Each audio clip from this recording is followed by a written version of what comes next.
Cabinet లో కీలక నిర్ణయాలు తీసుకుంది ఏపీ ప్రభుత్వం. మాజీ సీఎం జగన్ ఫోటో ఉన్న పట్టాదార్ పాస్ పుస్తకాల స్థానంలో రాజముద్ర ఉన్నటువంటి కొత్త పుస్తకాలు పంపిణీ చేయాలని డిసైడ్ చేసింది. సర్వే రాళ్లపై జగన్ బొమ్మ పేరును తొలగించాలని తీర్మానించింది. వీటితో పాటు మరికొన్ని అంశాలకు కూడా గ్రీన్ సిగ్నల్ ఇచ్చింది.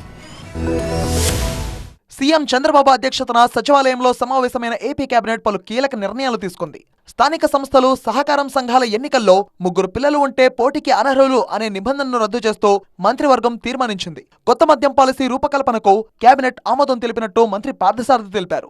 ఆరోగ్యానికి అత్యంత ప్రాధాన్యతనిచ్చి అన్ని టెస్టులు కూడా కండక్ట్ చేసి మెరుగైన బ్రాండ్స్ని తీసుకురావాలని చెప్పేసి సూచించడం జరిగింది. మరి సెప్టెంబర్ 5, 24 నాటికి ఆమోదం ప్రక్రియను పూర్తి చేసి 1 అక్టోబర్ 2024 నుండి కొత్త మద్యం విధానం అమల్లోకి వస్తుందని చెప్పేసి మనం చేస్తాను.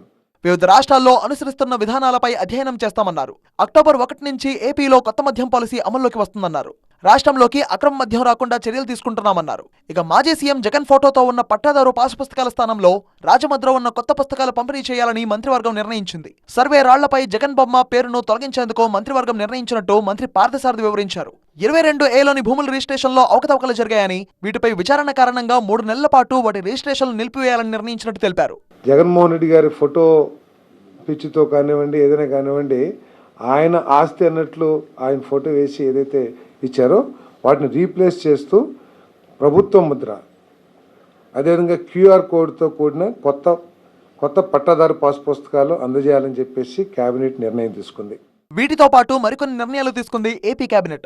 రిజర్వాయర్లు, చెరువుల్లో పబ్లిక్ ఆక్షన్ రద్దు చేస్తూ స్థానిక మత్స్యకారులకు అవకాశం కల్పించాలని నిర్ణయించింది. మావోయిస్టులపై మరో 1 ఏడాది నిషేధం పొడిగిస్తూ కేబినెట్ లో తీర్మానం చేశారు. నూతన మెడికల్ కాలేజీల్లో 100 సీట్లతో MBBS కోర్సులు ప్రారంభించనున్నారు. త్వరలో రెవెన్యూ, గ్రామ సభల నిర్వహణతో పాటు జిల్లాలో రెవెన్యూ అధికారులు తిరగాలని ఆదేశించారు. గుజరాత్లోని PPP మోడల్ను అధ్యయనం చేయాలని సీఎం చంద్రబాబు ఆదేశించినట్టు మంత్రి పార్థసారథి తెలిపారు. సున్నిపెంటలో గత ప్రభుత్వం కేటాయించిన భూమిని రద్దు చేశారు. శ్రీశైలం దేవస్థానం పరిధిని విస్తరిస్తామని, ఇందుకోసం ఈ భూములను వినియోగించుకుంటామని తెలిపారు.